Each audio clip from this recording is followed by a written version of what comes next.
I told Dustin that sounds kind of like the Addams Family or the Monster Mash or something. I can't really figure that out, but we need to get some clips put on that thing like we have on Satellite Sundays. But either way, that's just me thinking out loud. How's everybody doing today? This is the Sports Roundup, the second broadcast. We had our inaugural broadcast on Tuesday.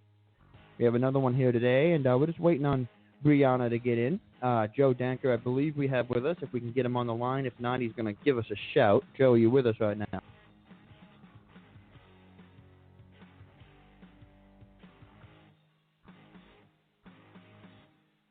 No, I don't think Joe's with us. I hear the music playing in the background, though. Is Joe on a bit of a delay? No? Okay. Joe, try calling in your phone, bud. I can't hear you. So I'm just going to go straight to my opening banter here. And basically what that is, as we wait on Brianna, also big shout-out to 145, the team, ESPN Radio in all. Letting me do all this. This is pretty cool. Jason's going to be calling in as well.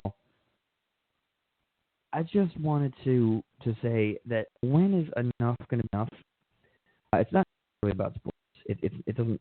I mean, sometimes it is, sometimes it's not. This particular one isn't necessarily about sports. It's one of those things where when is enough enough? And it's the laws in New York State. Personally, in my opinion, it is the laws in New York State. And what that is I was pulled over yesterday because I have a Dallas Cowboy. I'm a big Dallas Cowboy fan. I had a Dallas Cowboy sticker on the back of my car, and apparently, I guess it's illegal to have stickers on your car now, which is pretty awful. It's a small little sticker up in the top left-hand corner, and apparently, that's too much. That impedes my view, and this and that. And I know that they have quotas they have to write and things like that, but I mean, come on, man. It's like I'm not hurting anybody. Got all the Giants. I don't know, but it's just when the law is going to be too much. When is enough going to be enough? So I'm also looking at this. There's more Snapchat news with these crashes. We talked a bit about that on Sunday with the people that are suing Snapchat because they were idiots and put their speed filter on and it caused an accident. Don't use your phone while driving. That's a little disclaimer commercial here. But we're going to. We've got Brianna is coming. Jason is going to be calling in. Let's see if we got Joe. Hey, Chris, Joe, are you there? There you are. Hey, what's up, buddy? It's finally working. Great. There we go. And we're waiting on Brianna. Jason calling in a half hour. I was just talking a little bit. I was doing a little opening banter, and I wasn't quite sure what I wanted to go into just because there's so many things trending in the news right now. But I was I don't know if you were listening to the beginning part, but I have a small, it's not very big. It's up in the left-hand side there. A small Dallas Cowboy sticker on the back of my car. Well, I was pulled over yesterday on Interstate 88. Yeah, okay, hold on. On Interstate 88, which is cutting sort of diagonally through the state of New York. I was on my way to Pennsylvania for something for work. Covering some minor league baseball stuff, and the guy pulls me over, and usually they give you 75 and a 65 oftentimes. Well, yep. I was going 78, but regardless, he pulls me over and he said, "Do you know why I stopped you?" And I was like, "No, I had my crew set at 75, the whole thing, blah blah blah." And he's like, "Yeah, you have a sticker on your back window."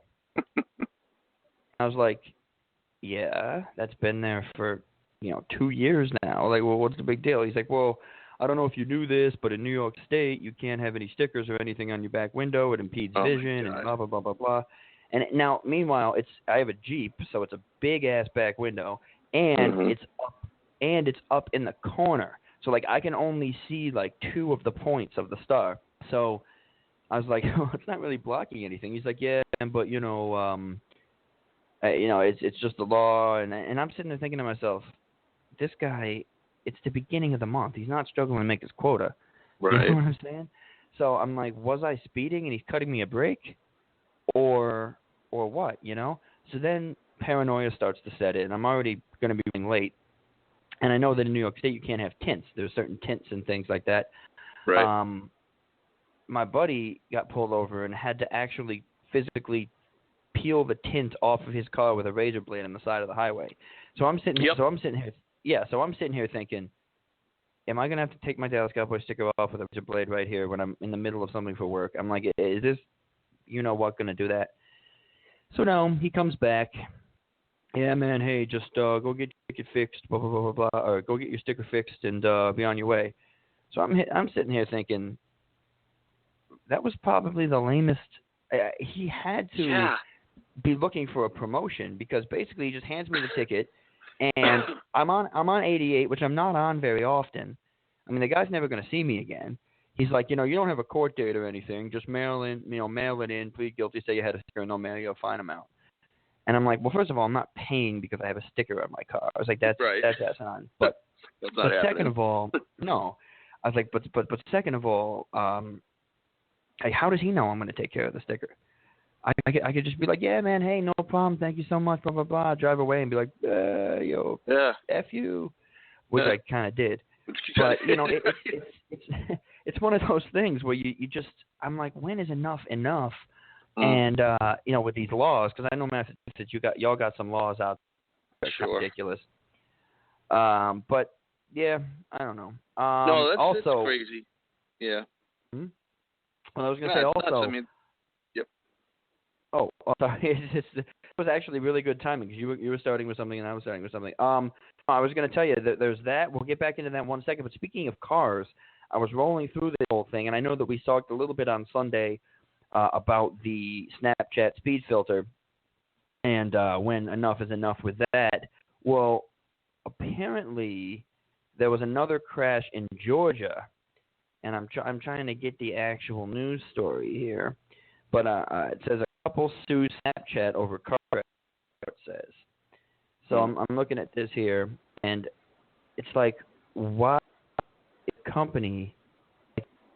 You don't see Budweiser getting sued as a kid drinks and drives, Right. Georgia Snapchat. That's ridiculous. Well, Snapchat should never be held accountable, liable in any legal way for what these idiots do. Well, personally, I don't think Snapchat should be held liable for people using it irresponsibly. I just don't like Snapchat. Snapchat would just disappear completely. I think it would be perfectly fine. That way I don't have to deal with these drunk girls who are like, oh my God, I'm going to add this to my story. And, they I don't know how Snapchat works, but basically it's like a running movie reel of your life. You can add like features and effects to it. So like, I don't know, on Facebook, you've ever seen girls that have those dog photos? They put like the dog ears and on and stuff. And they can make like their eyes really big. They can do all sorts of weird stuff. And pointless. It makes no sense. Doesn't it serves no purpose in society other than lunacy. Let's see here. A Georgia couple suing Snapchat claiming that the social media's app speed filter attempted. Where is it? And then jumps down. There it is. It says Snapchat, blah, blah, blah. Where's the G stuff? Where's the G stuff? Okay. Tempted a woman to drive too fast and a crash injured husband. Yeah, that's a Wentworth, Maryland woman. Okay. Oh, no. Okay, this is Crystal McGee. Okay, I was going to say, is there another crash? No. Oh, same girl as from the weekend. It's the same. Okay. I was going to say, you can't tell me that this is going to be a thing. Twice. Yeah. So, again, we're waiting on Jason here. We're waiting on Jason, and we're waiting on Brianna. So we're going to have two more people coming in. If she had mentioned something about needing to a final person today, I don't know exactly what's going on. I know Jason busy coordinating in, which I don't know them, but I was jumping right to the beginning here and then perhaps get Brianna's take. It's a 2-hour show today. 2 hours. We only did 90 minutes last week. I didn't realize it was over. It's supposed to be 2 hours. So that's life. And Poppy, a Red Sox designated hitter and first baseman, claims, let's see here, he holds promise to sick ball boy? What exactly was that? Yeah, okay, it's from like last week. Like a week ago, before the game, he Skyped with a really sick kid. I forget what the young boy had, some terminal illness of some sort. And Poppy promised him that I'll hit a home run for you. I heard the clip a couple days ago. Let's not make this into Babe Ruth pointing out his home run and then on the next swing hitting it there. But Poppy did say at the end, "I'll hit one for you today." He did, and he did. And he did. Yeah, and he did. Cool. Listen, I'm a skeptic. I heard I love Big Poppy as much as the next Red Sox fan, but I have a funny feeling he says that every time. So I don't really know if he could. It's like I don't really think he. I don't want to piss on some sick kids. It's just I feel wrong even saying this. But come on, man. Poppy didn't. It's not this May. It's a nice story, but he probably does that before 1 out of every 10 games. And how many times has he followed it up with a home run? Maybe half the time. We don't hear about the times that he doesn't do it. You know what I mean? So the one time it happens, yay. I don't know. Yeah, well, recently he's been pretty good. Last I remember Poppy, I have family down in Tampa, and they were Rays fans. And I just remember that playoff series where Poppy just went off, and the one where he put it over the wall. And yep, oh yeah. Yeah, that was an awesome hit. Awesome shot. Poppy's a big. He has the whole "this is our effort in the city" and all that, which is pretty awesome too. But I don't know. I'm looking at the Red Sox. I'm looking at the Yankees. The Yankees actually won a game last night, surprisingly. Hey. And yeah, over the Orioles, who were one of the top teams. So I'm a little happy about that. But anyway, we'll go into this. We'll jump. I had my I had something I was going to say, but I'll save it for Brianna and or Jason. We'll just go in. It's just a 2-man show right now, two horse race, but hopefully we'll get some other people in here. Again, Brianna, don't know where she is. Hopefully you know what it is? It's Thursday at college, and I know Wednesday night when I was in college was a relatively decent drinking night. So maybe I don't know what her social life is like, but could possibly happen. I mean, they get kind of crazy in Connecticut sometimes. Yeah, sure. Looking at this here. So we're going to talk a little bit about the NFL teams. And, obviously a week ago today, the NFL draft happened. And for those of you who may have missed it, we did some pretty good coverage up on the website. It's all over the internet. So, I mean, you could find it if you need to as well. But to me, it seems like there could be, and I could be wrong here, but it seems to me like there could be a power shift going on in the NFL right now. We talked a little bit about parity in baseball on Sunday and parity in baseball on Tuesday. There could be some parity in the NFL right now. Colin Cowherd actually pointed out a very good point before he left ESPN, and I don't have him on my car anymore, so I have to make sure I record him on FS1. But back when I used to be able to listen to him in the car on Sirius Radio, he made a point saying that 50%, half of the playoff teams that were playoff teams the year before are going to be different playoff teams that year. And I'm sitting here thinking, no, there are teams that are strongholds. I mean, you've got the Patriots, Broncos, Colts, you've got teams that are solid in that division. I thought the Cowboys were going to do it again just because of how talented we were the year before. And I'm like, no, Green Bay and all these. And I'm like, that's not, it can't be the case. Well, Then it comes down to the Chiefs, the Vikings, Redskins. Okay, I'm looking at those were different teams. I'm looking at the AFC side. Houston won the division, and so I'm like, man, dude was correct. I mean, that's 4 of the 8 teams right there. So I'm looking at the parity shift, and right now, I'm looking at the AFC South. I mean, the Jacksonville Jaguars had one hell of a draft. And, the Houston Texans did everything in their power during the offseason to boost up that offense. I mean, the Texans have always had a pretty good defense with J.J. Watt and Vince Wilfork and who was that other guy there? The guy that can't stay healthy, Jadeveon Clowney. Yep. They've always had a pretty decent defense. Offensively, they've been pretty abysmal. They go out, they overpay for Brock Osweiler. They go out and they get Lamar Miller from Miami. because obviously Arian Foster's been hurt. They've just picked up 2 big receivers in the draft. They've got DeAndre Hopkins. Now all of a sudden you're like, this could be a formidable offense in Houston. Then you look at the Colts. The Colts have sort of been the tyrannical dictators of that division for a long time. I mean, ever since they got Andrew Luck, they've been the cream of the crop in that division, but that's not saying much. It's been the worst division in football. But then, you look at the Colts, okay, Andrew Luck, well, he's going to win you some games. He's getting some older receivers, but he's going to win you some games. Defense is meh. The Colts are actually looking like one of the worst teams now in that division, which is shocking to me. Then you look at Jacksonville. Well, you got a young and upcoming Blake Bortles. Can't protect the guy, but you got a young and upcoming Blake Bortles, 2 young stud receivers. TJ Yeldon's going to be good at running back, I have a feeling. But they are boosting up that defense, man, that Jags defense. I mean, that defense was was decent. Yeah, Did they draft that was decent. Defensively? Oh, yeah. And, I mean, their defense was decent last year. Okay, but then, and I'm gonna try to pull up their stuff here. I'm not see everything on my laptop at home, but when I do this from the studio, I'll tell you, I liked the Jaguars last year. Their offense. I liked Blake Bortles, Robinson. They had those 2 wide receivers, Robinson and Ahern or something like that. Did I get that right? I don't have it in front of me. Yep. Yeah.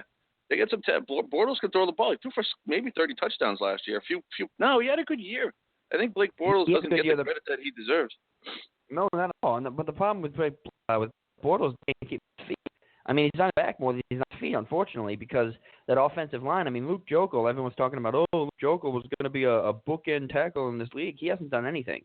So I mean, you talk about having a good offense. An offense is only as good as your offensive line. If you Exactly. Like everyone talks Flacco, and you look at the Flaccoing. Instead of doing a dance, Flaccoing face now. So, it's the same thing they've had in Baltimore. They can't keep Baltimore. Baltimore can't keep him up. That's why they went and got Lee Stanley. They were going to get Laramie before that whole video came out and Jim Harbaugh's moral got in the way. They were going to go get him, but. I'm looking at his here, pick by, let's see, what are you going to do? Team, right? Okay. By NFL team. So looking at Jacksonville, and I pulled this up last night. I was actually kind of shocked looking at what Jacksonville's got. Because I remember Jacksonville back when, who was that quarterback? Number 8 there, Mark Brunell. Mark Brunell, yeah. Yeah, I remember Brunell, and I remember the guy who played for the Jets. I don't know why these names me today. But I remember he was a good running quarterback. That guy, I can't remember his name, but it comes to me. Oh, who am I thinking of? Leftwich, I think. Byron Leftwich. Leftwich, that's what I was thinking of. Leftwich, yeah. Yeah, Byron Leftwich, which is probably Remember that? Did you see that game where he got in college when he was playing on like a broken foot? And he played incredible for the second half or fourth quarter, and they carried him off the field. He was like a hero. Yeah. Dude, I don't think anyone's denying that. Looking at this here, okay. So looking at Jacksonville, they go Jalen Ramsey in the first round.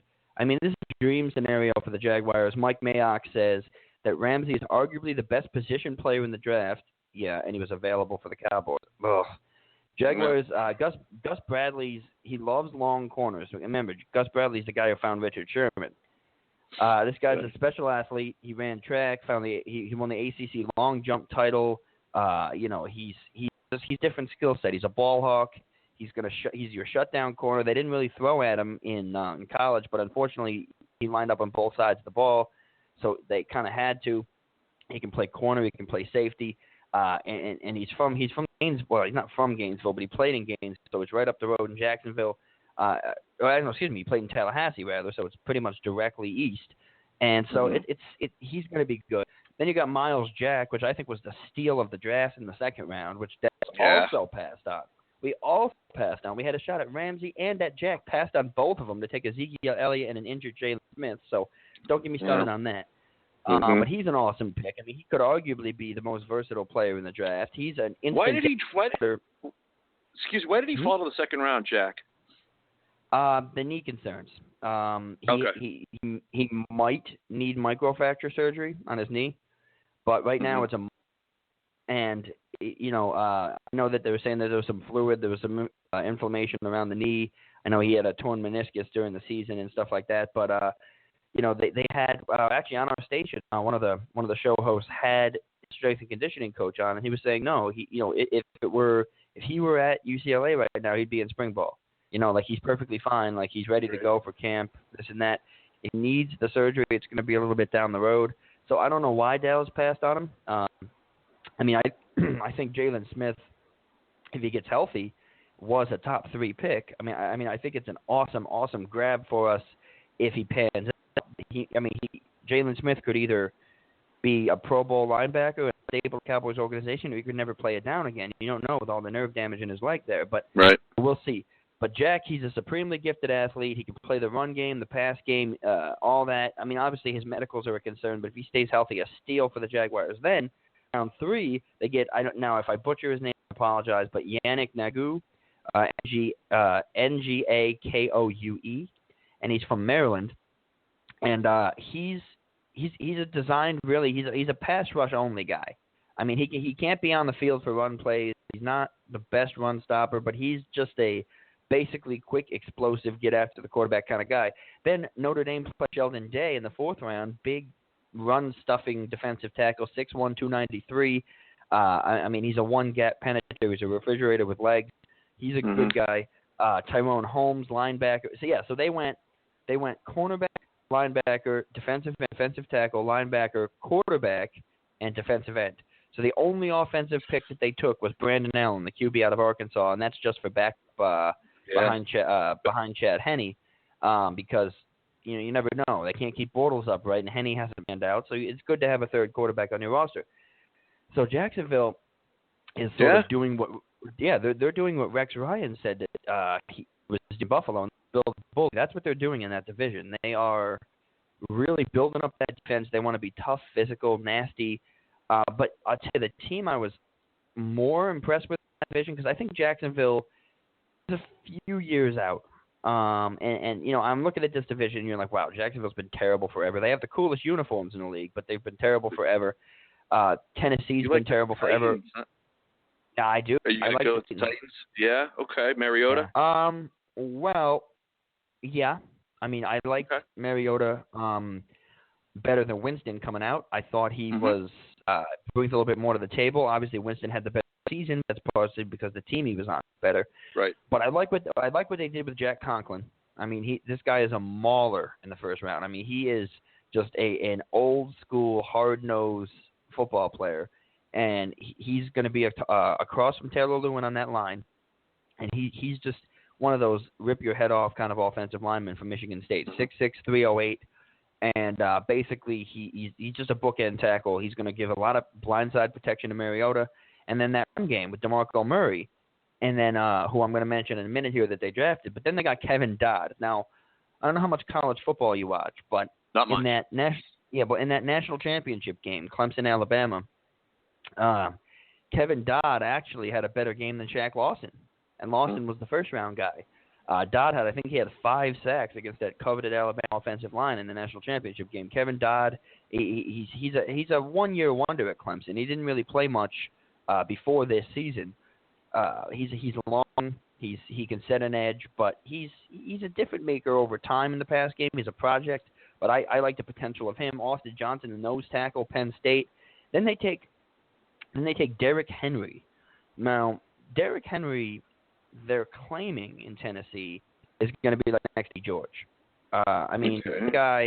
This guy is 6'3", 247 pounds. Okay, so big dude. Fast. Okay, I'm going to try to send you a picture here while I'm talking. Derrick Henry standing next to Mark Ingram. Now, Mark Ingram, as you know, the starting running back for the Saints. He just dwarfs the dude, and Ingram's a big guy. So, let me see here. Mark.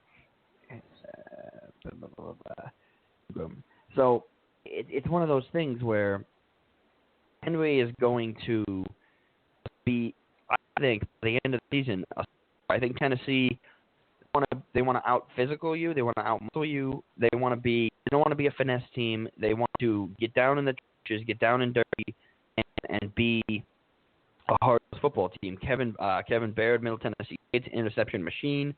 They went out and got a receiver from Massachusetts. He led the MAC division in receptions. LaShawn Sims, corner, got another offensive lineman, another corner. So, I'm not really too focused on anything around 5.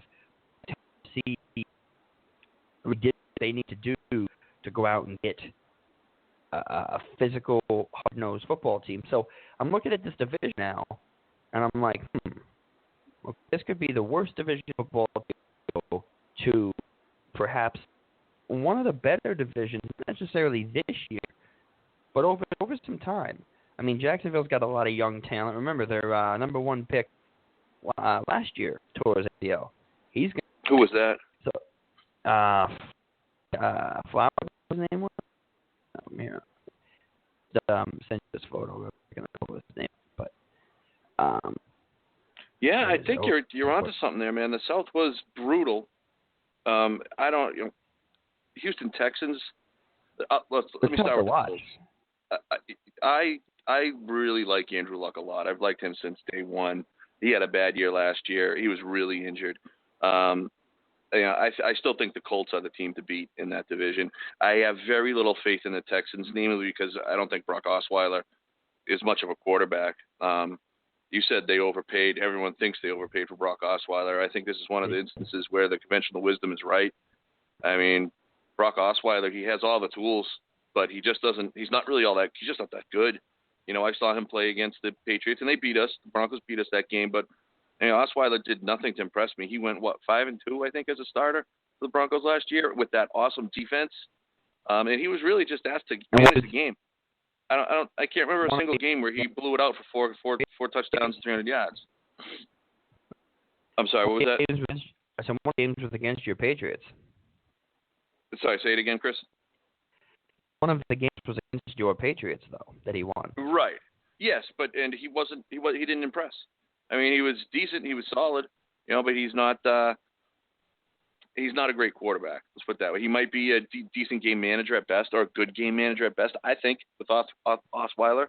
So I don't know. I mean, yeah, he's got a lot of tools around him. You're right, and the defense is the defense in Texas, but in Houston, I don't know. Believe when I see it with the Texans. There's so many times they've had a good team, and I remember when they were 14-2. Oh no, they were like 10-1 or something. They came into New England, all strutting their stuff. A couple of years ago, I think actually the year we won it might have been the year we won the Super Bowl. They came in here strutting like they were, the Cats Meow. They were wearing like Letterman jackets.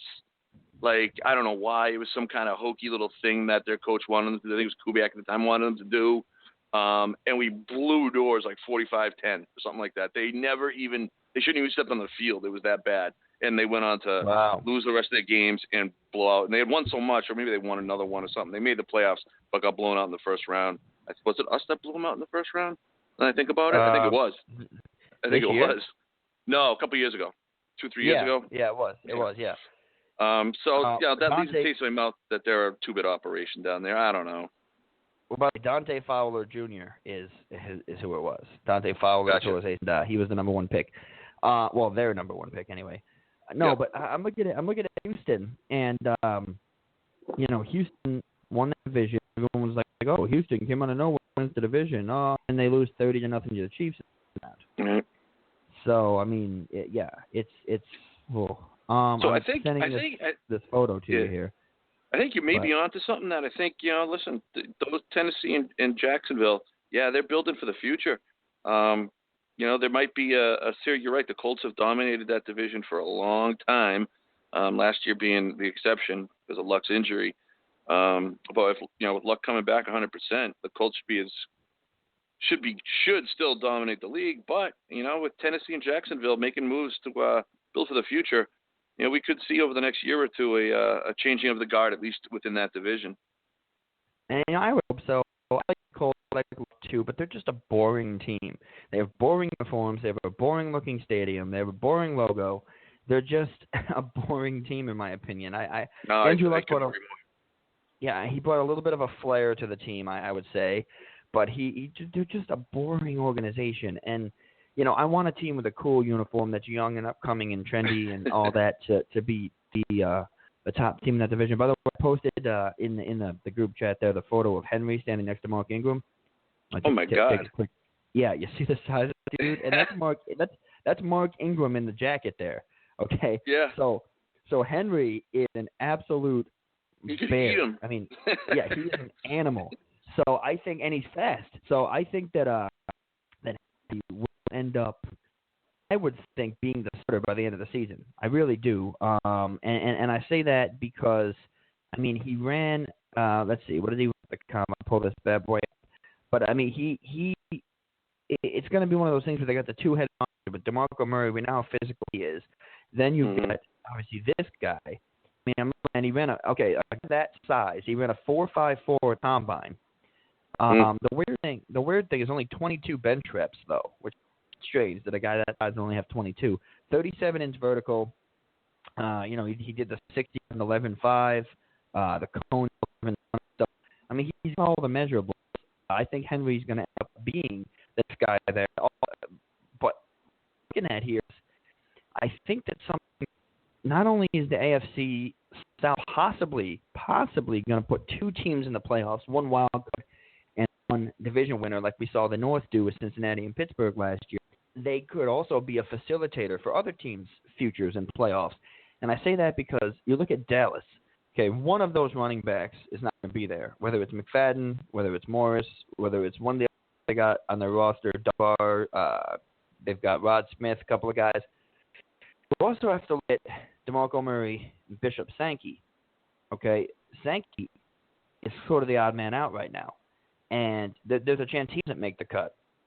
He could be on the market as well. And I have a lot of faith in Bishop Sankey to be something. So, I don't know. I think Tennessee, and people call me crazy, and I've said that there on the FM shows and stuff, I want something funky for the Super Bowl. I mean, I'm sick of Patriots every year, no offense.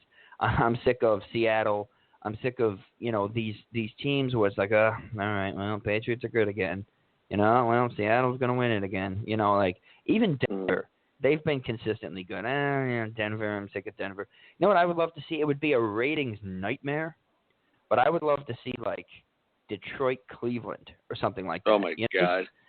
It would be a ratings nightmare, but it would be something cool to see. It'd be two teams who have never been there, have never done it, never won anything, and just to see them play in that game and see their fan bases and their organizations, and it'd be something that people would be talking about. It'd be a new thing. It'd be a wrench in the operation per se, and I would love to see that.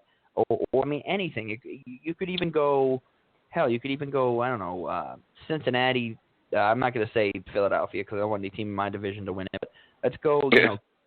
Tampa Bay, Cincinnati, or something. Teams that just aren't consistently there. And you make a really good point, Chris. Because yes, being a New England Patriot fan, I'd love to see the Patriots.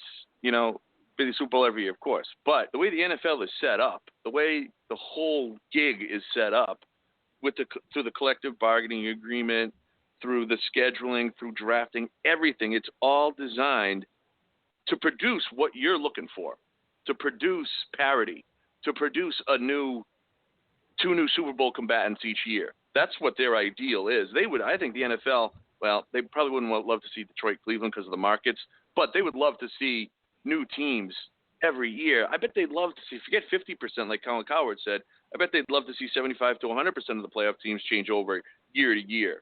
That's what they're aiming for.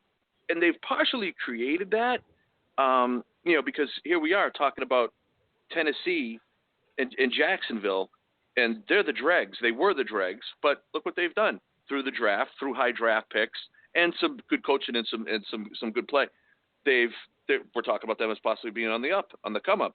So you've got that, but you've also still got the colossi, if that's the right word, that stand atop each conference. The Patriots, the Steelers, the Colts to some degree, the Broncos, and in the NFC, you've got Green Bay, Carolina, of course, but they're kind of Arizona, Seattle, those guys, the Giants, it's the same old team. So what is it about the NFL that they've got everything set up to create what you're looking for, Chris, but it's still not happening? You're still on the Patriots, the Broncos, the Seahawks. I don't know why that is. Well, at the end of the day, it's football. I mean, it comes down to talent. It comes down to the product on the field, and and managers and ownership and everything. And Cleveland is just a dumpster fire all the way around. Sure. And I mean, I think that they, you know, they don't have a chance. I don't think Cleveland could beat Cleveland in an inter squad game right now. I mean, that's how bad they are. So, you know, it sucks because you want to talk about a passionate fan base.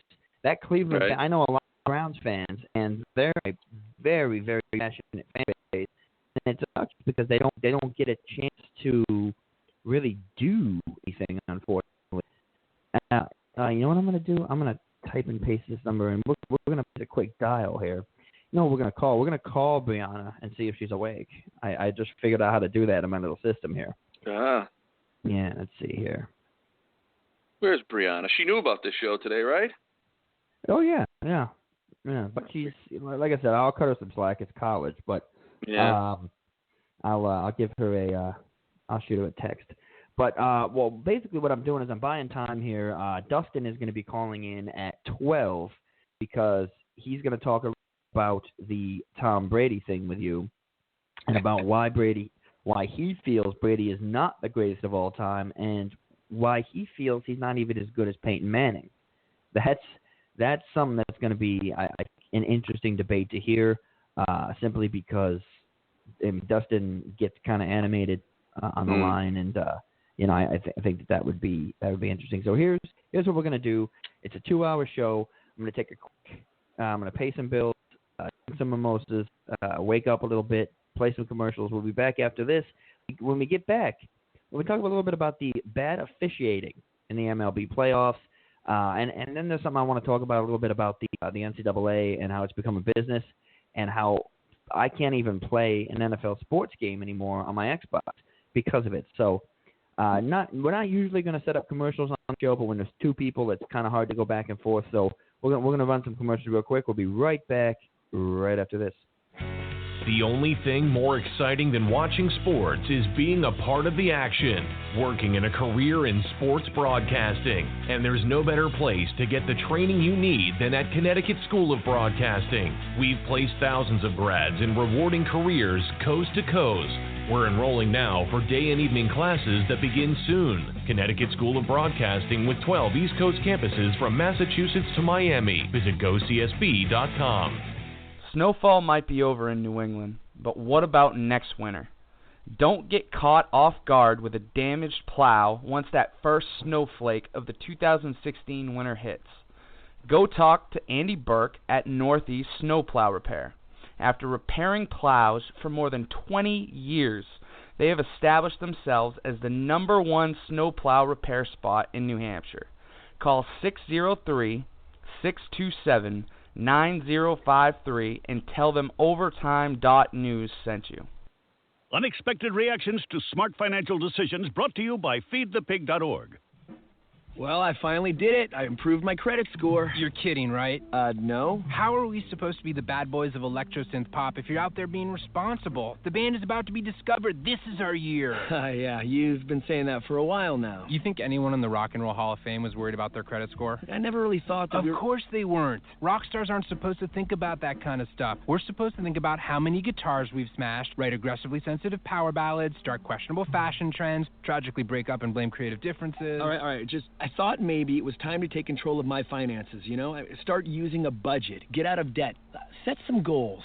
A budget? Debt? Set some goals? Listen, I knew that we'd have our creative differences, but I was hoping they'd involve a little more scandal. When it comes to financial stability, don't get left behind. Get tools and tips for saving at feedthepig.org. This message brought to you by the American Institute of CPAs and the Ad Council. Join parents and experts at Understood.org, a free online resource about learning and attention issues designed to help you help your child thrive in school and in life. Understood.org, because understanding is everything. Brought to you by Understood.org and the Ad Council. When is the best time to talk to your family about staying in touch during a disaster? When the unthinkable happens? Or is the best time perhaps today? Go to nyc.gov/readyny or call 311 and make your emergency plan today. Don't wait. Communicate. Brought to you by New York City Emergency Management and the Ad Council. So we are here at Sports Roundup Tuesdays and Thursdays from 11 to 1, brought to you by Northeast Snowplow Repair and Teller's Mattress. Just wanted to shout out real quick, just because I did an internship here.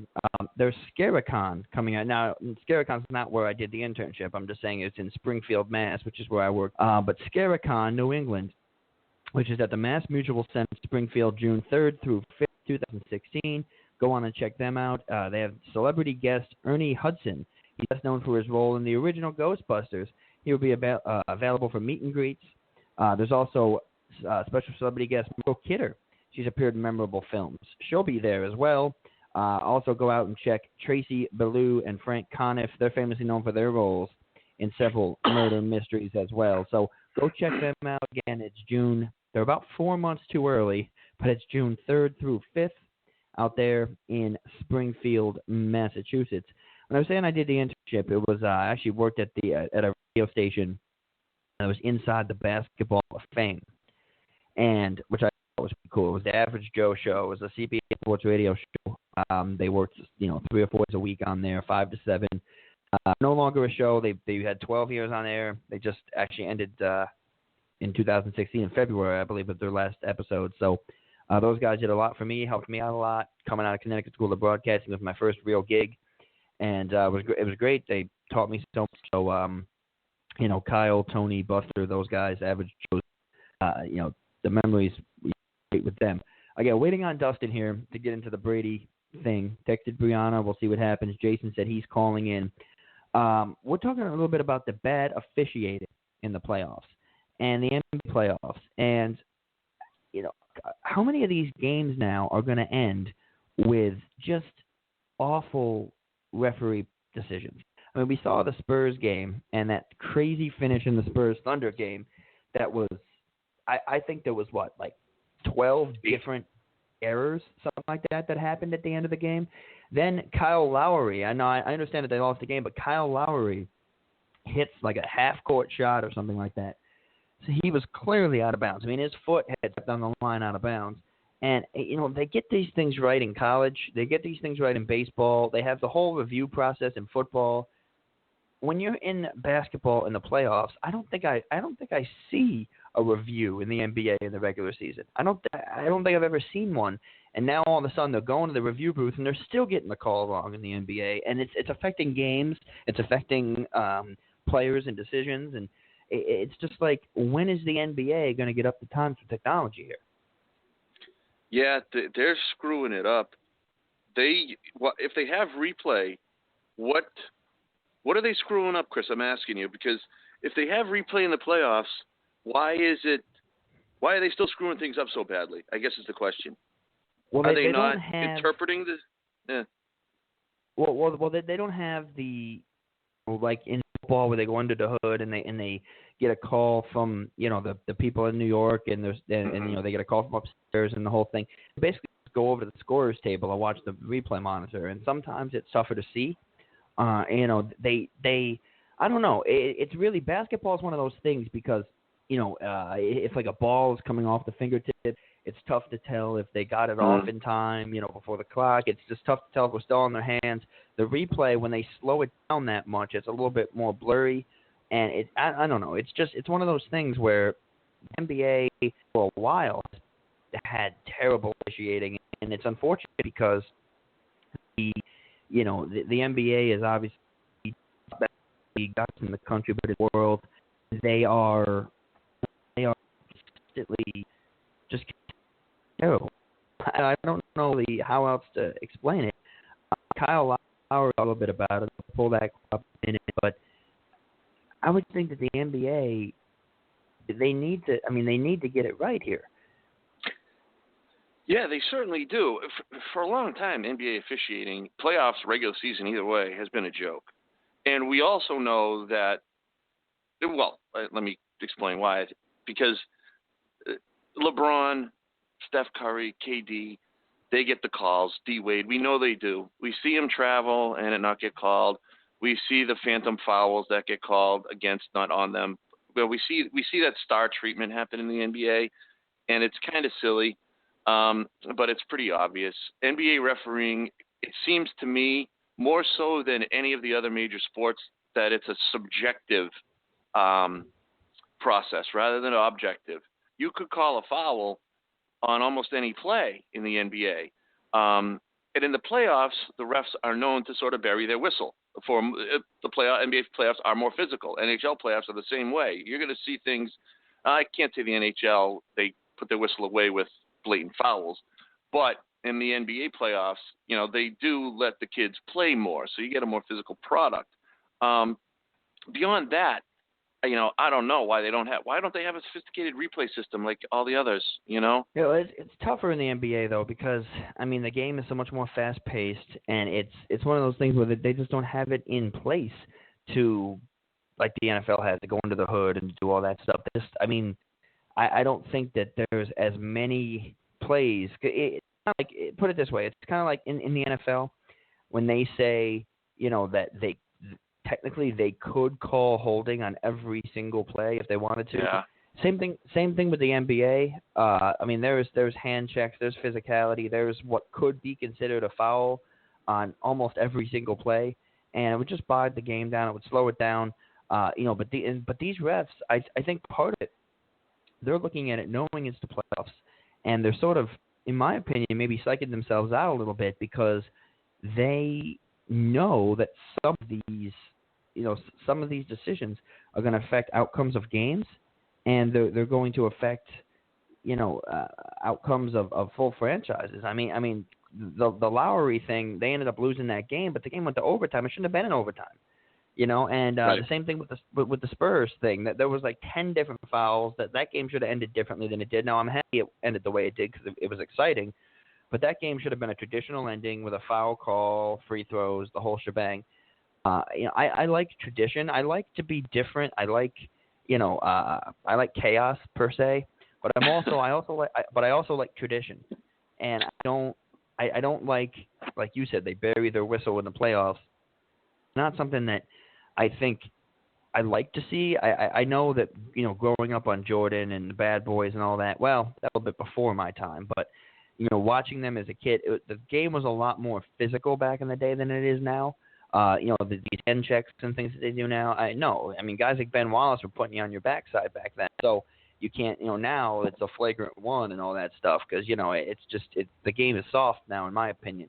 Even from when I played in college, it's soft.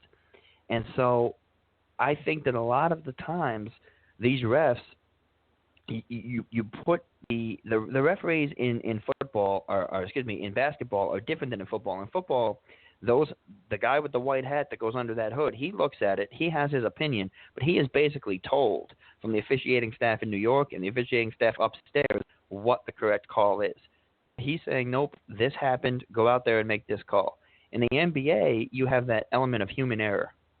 In the NBA, you have, it's opinions. And what the refs take a look at the replay, they don't have anybody in their head. They don't even wear headsets. And they don't have anybody in their headsets upstairs saying, nope, this is what happened, make this call. They have to go and they have to make a decision on the fly.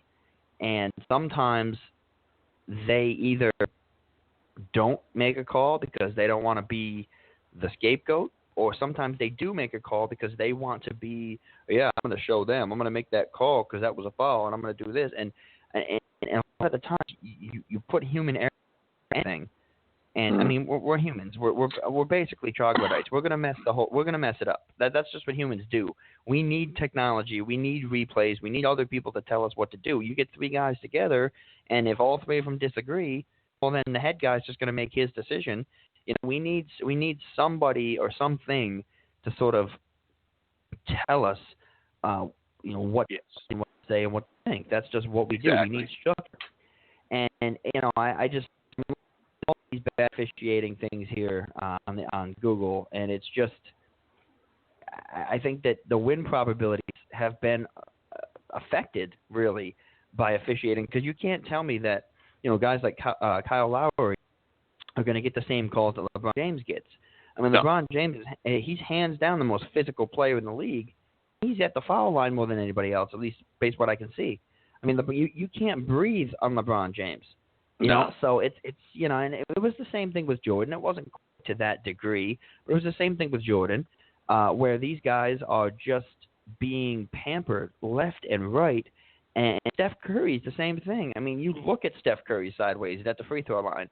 So yeah, right. I don't like the human error part of it.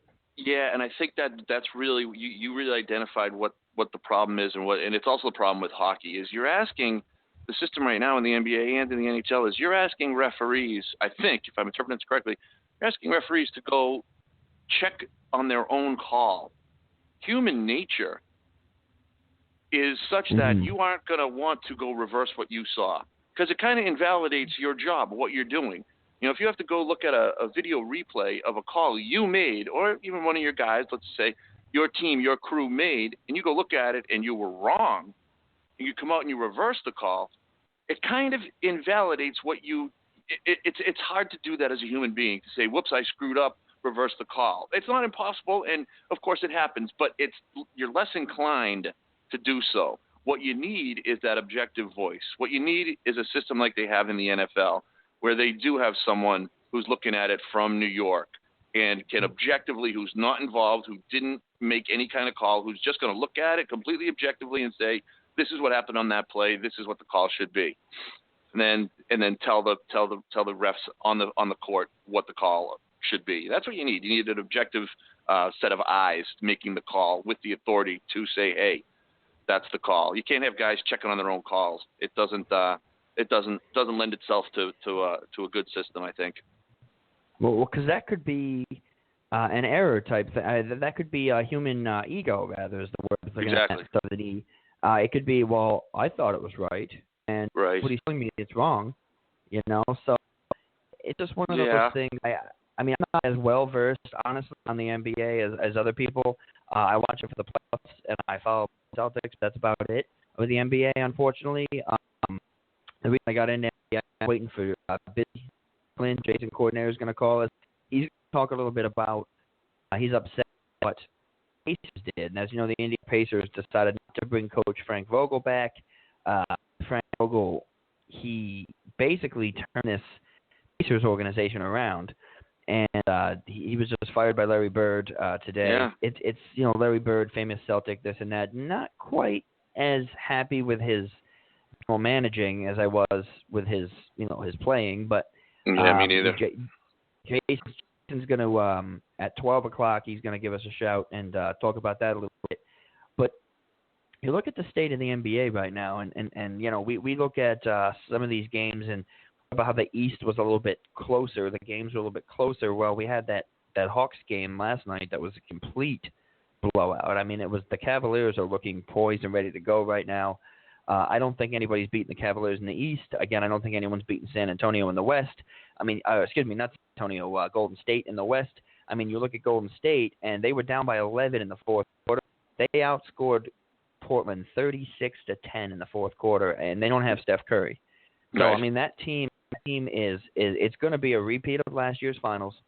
And if Cleveland can stay healthy, I really think it's going to be – I think it's going to be a circus because, honestly, the NBA has become – it's really kind of become more of a reality TV in a sense. These guys are bigger than life right now. I mean, the NBA used to be – the Steph Currys, the LeBrons, the superstars. Yeah, you watch these the guys have had shoe deals forever, and guys have had things like that forever. But they're not they're icons, but they shouldn't necessarily be icons. You know what I'm saying? I mean they're looking at this like, okay, yeah, I understand LeBron James is great, Steph Curry is great. They're idols for kids who want to come up in the game. I understand that, but you can't watch a game with either one of those two guys and not have at least 10 different kids, both of them. Right. So, now, Dustin said he is calling at noon, and so he just sent me the message.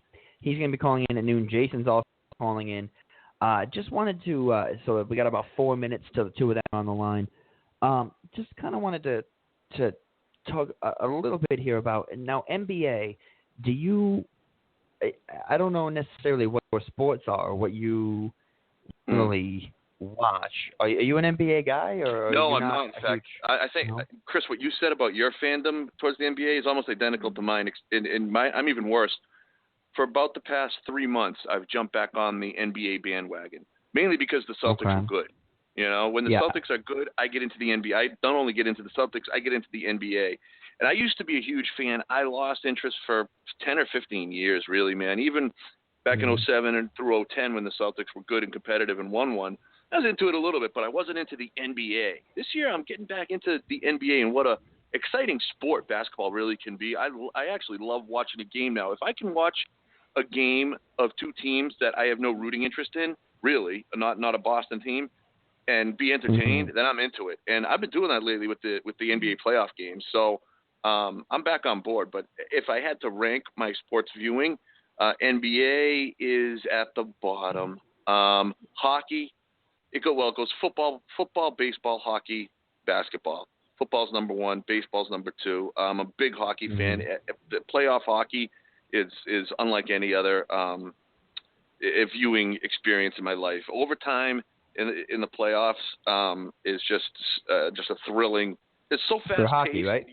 Yeah, for hockey, a goal can happen you blink and you could miss a Game 7 game-winning goal. You know, so that's thrilling. Like that gets my heart pumping. But yeah, watching the NBA lately, I've been really into it, man. And watching a team like Golden State do what they're doing, having LeBron doing what he's doing, it's an exciting time, I think, to be an NBA fan. Now I go way back. I start my NBA fandom back with the 1980s Celtics Lakers. That's pretty much where it started, through Jordan and the Pistons, through the Knicks in the early 90s. And back to kind of something you were talking about was how basketball was played back then. It was much rougher, was much more physical. The Knicks in the early 90s might have something to do with the fact that why the game is much softer today. They were brutal. They would just hack. You didn't even want to watch the Knicks play because they were such a defensive team. They were so physical, and it bogged down. And it's a copycat league. Every professional sports league is a copycat league to some extent. And the game turned that way, turned very physical, turned nasty, and it wasn't fun to watch. And it wasn't, the great athleticism and the superstars weren't able to do their thing as well as they used to. And it's been a reverse trend ever since. So I go way back to that. But yeah, more recently get into it. Well, were those the Knicks teams with like Patrick Ewing, John Starks, yes, Allen Houston? Those guys, yep, exactly. With Rick Pitino. Yep. Choke kind of coach. I remember that whole thing. Latrell Sprewell was kind of a thug. I remember that. And then even like the copycat thing, the bad that. I mean, Lampier used to. He was like a football player out there. Lampier used to just put people on their backside. Yeah. Dennis Rodman was one of the most physical rebounders we've ever seen. So, I mean, you can't do that anymore, unfortunately, in the game. And even watching, like, my brother and my cousins play the game, even on the lower levels, from the Pop Warner's football, but to the CYO and the AAU and some of those, and even into high school, it's a lot more a finesse game now than it is a physical game. They're trying to take a lot of that physical element out of it. Which okay, I understand. I mean, I was only a 6-foot, point guard. I don't want to be, getting swatted and getting elbows from 7-foot guys left and right. But you got to have a little bit of that tenacity in that fight, because basically what bothers me about the NBA, you watch college. I'm a huge college sports fan, mainly because I played, but also because I do play-by-play for, college football, and then Skidmore College up here in Saratoga. I do the basketball play-by-play for them. So, I've gotten really into college sports, especially basketball, and just watching the officiating there when they don't have a replay screen. They don't go over to the booth. It really is whatever the call is stands, and you watch that and the emotion, the raw, just guys putting everything they have into it. The NBA, they don't play defense until April. I mean, you look at games that are 129 to 116, and you're like, why? Give me a good 75-69 game. Like I want to see Mike Krzyzewski, actually. He had a great quote. Mike Krzyzewski says, "Offense sells tickets, defense wins championships," and I really honestly believe that translates into every sport. You look at the Denver Broncos. Past year, what the Denver Broncos did, shut down arguably the best offense we've ever seen in Carolina, and he was able to they were able to shut them down and do nothing. The Patriots in the week before that, everyone knows what Tom Brady can do, despite what Dustin's about to say here. Everyone knows what Tom Brady can do, and they shut them down. Brady just didn't look like Brady in that game. So it's the same thing with defense. I'm a huge fan, a huge supporter of defensive basketball, and I would actually rather watch a game where the offense is created by great defense than I would just running up the floor and just taking jump shots uncontested left and right, or driving to the lane uncontested and taking layups. It just becomes it's like you're playing a video game in certain aspects. And to me, it's like it's not exciting. I like to see that get down in the squat position, slap your hands on the floor, and let's go. Let's play defense. So that's just my coach was kind of a fundamental freak, both in school and in college. So I kind of had to play defense, or else I wasn't going to play. So you had to kind of learn that. But NBA is just, to me, it's become a little bit. I guess the best word for it would be soft. And again, we're waiting here for Jason. He says he's calling in, wants to talk a little bit about the Larry Bird thing. Then we'll take a quick break. We'll come back, and Joe and Dustin will go together here, and hopefully we'll still have both. Hopefully we'll still have both of them employed with us by the end. You had a good word for the NBA, finesse. I think that really does. Soft is not really right, but finesse is really hits it, I think. And you hear throughout the season, could Steph Curry be doing what he's doing with the three-point shots from 30, 25 feet? Could he be doing that, if he were playing in the late 80s, early 90s or something? I said, sure, of course. The dude gets the shot off like, out of every position, every angle, every spot on the court. Even if a guy's marking him tight, if there's a split second between, if the guy's half step is a split second off, Curry's going to launch that shot. I don't care how tight you mark that guy. He would be great in 1991. He's great in 2016. I think he's a transcendent talent. Now, if you want to talk about the mid-level, lower tier of players, there's a whole bunch of players who are thriving in the NBA in this day and age who wouldn't even be on a roster back in 1991, 89, because defense and the physicality nature of the game back then, as opposed to now. Frankly, a guy on the Red Sox, Jay Crowder. Look, he had a good season. He won some votes for most improved player and all that stuff, and he's a good, solid player.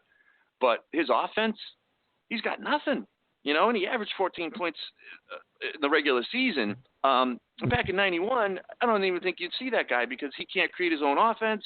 He's not much of a shooter. So, that's kind of what you got. And guys like Jay Crowder, have big contracts because they don't have there's no tight defense checking on them, and their limited offensive game can be allowed to happen. So. Feel about it, and real quick, and then we'll get Jason's take, and then when he calls in, and then we'll get Dustin and Joe going at it before we talk a little bit about the discussion here. 2-hour show on Sports Roundup. They have lunch with us in the office, and us in your car, wherever you may be. We do thank you for making us part of your afternoon. The listenership was great for the debut show, the inaugural show, triple digit actually live listeners for that. So maybe the simulcast have helped. I don't know, but again, thank you for that. But real quick, we're looking at the NBA about Curry and this Warriors team and how they shoot. And Klay Thompson. It wasn't even Steph Curry. It was Klay Thompson who was able to break a point in a quarter, and he did a lot of it via three-point shot. And as you know, he's one of the brothers. He's one of those sharpshooters out there in the city. And I'm looking at this. You're a little old. I won't say how old you are, but you're a little older than I am. You remember the player George Gervin? Well, George Gervin had set a record for points in a quarter. George Gervin played the Iceman. George Gervin didn't have a three-point line. So look at the all-time record points scored in a quarter. Gervin scored 33, 1978. Scored 37. And in my opinion, shooting displays in recent history. But Gervin, on the other hand, Gervin doesn't seem to think that what Klay Thompson did was all that impressive. In fact, Gervin adds, in the system I played, my record would be broken. Gervin goes on to say here, where does he say? He goes, Gervin says, I don't think my system would ever be broken in my time. He scored 32 points, and he didn't have a 3-point line. They were all 2 balls. And basically now is the game's different. I understand the Jordans in that era that everybody grew up in that's really talking about it now. Yeah, Jordan had 3-point lines. Those guys had 3-point lines. I think that maybe in scoring records, 1970, when they put the 3-point line in, maybe change it a little bit. Because, I mean, you look at the 3-point line and you do the multiples, you do the math, and 3 and 3 is going to look significantly more than 2 and 2 and 2 and 2, even though it's really not.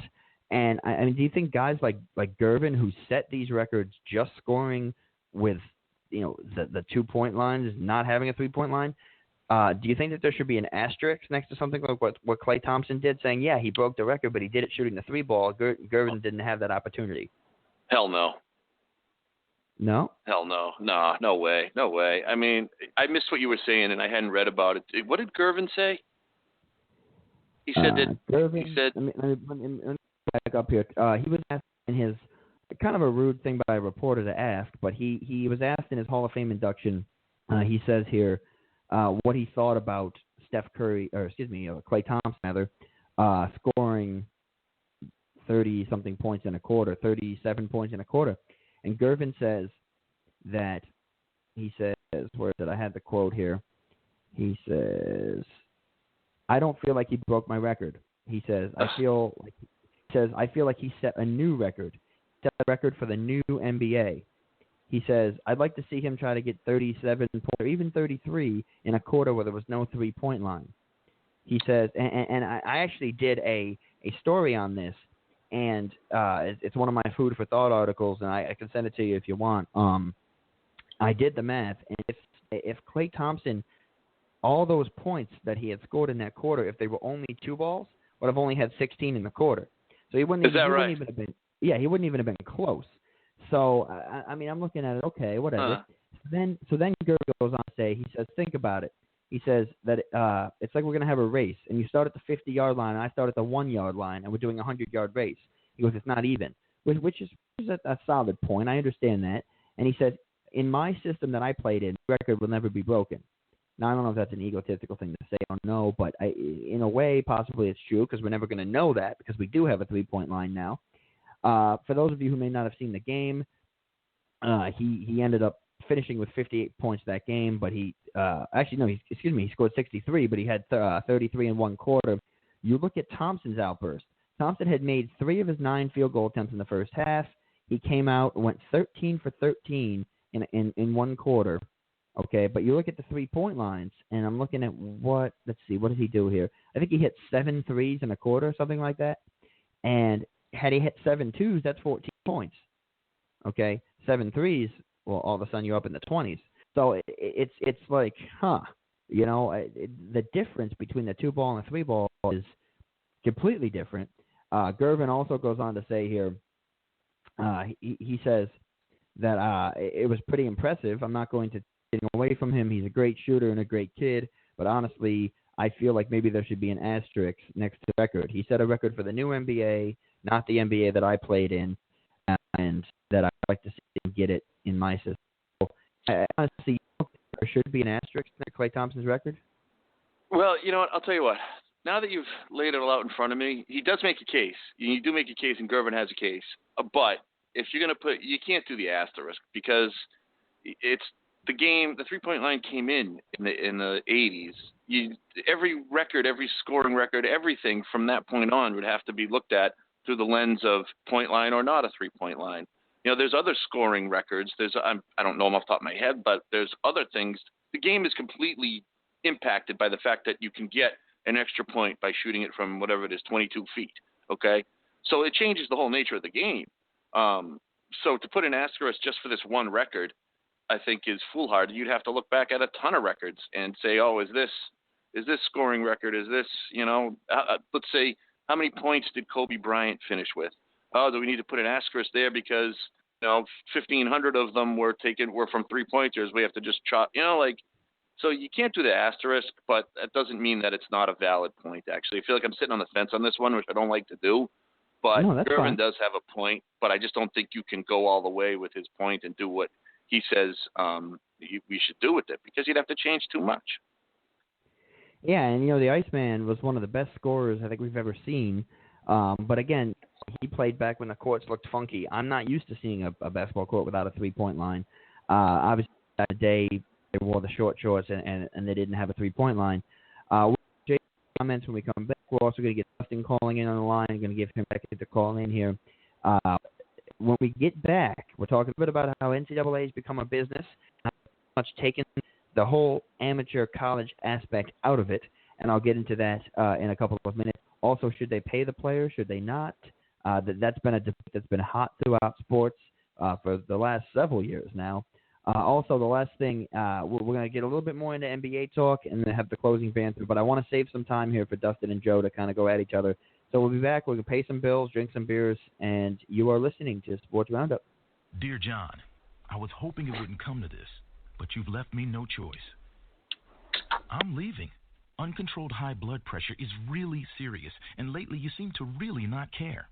I've been there for you since day one, and I know you think I'm going to keep ticking, but no, my friend, I can quit whenever I want. Why can't we get back to the good times, when we were more active and ate more healthy foods, and you checked on me every once in a while? Is that too much to ask? I don't want to leave, but unless you stop ignoring me, what else am I supposed to do? Remember, when I quit, you quit. Sincerely, your heart.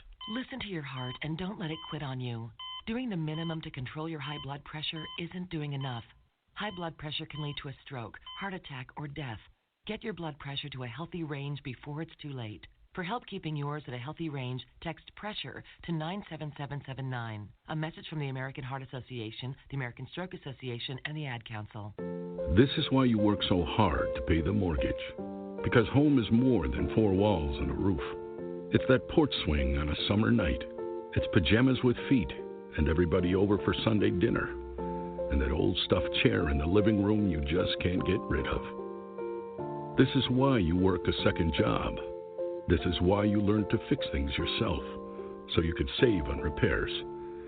Because home is your place, your memories, your family sleeping in their own beds at night. And that is why we want to help. We are making home affordable, a free government resource that can make paying the mortgage easier. And now even more options are available. Call 888-995-HOPE today. That's 888-995-HOPE. Or visit makinghomeaffordable.gov. Good night, Mama. This is why.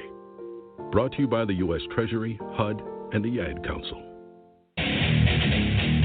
Hey, it's Andrew from Connecticut School of Broadcasting. How was work today? Did you love it? Well, I sure did. Actually, I produced this commercial. I watched our new class of students learn studio production from industry professionals. And as a graduate of Connecticut School of Broadcasting, later I'm going to an advanced workshop on sports videography. Sound good? Everybody should love what they do, right? Call 1-800-TV-RADIO or gocsb.com or just Google us, Connecticut School of Broadcasting.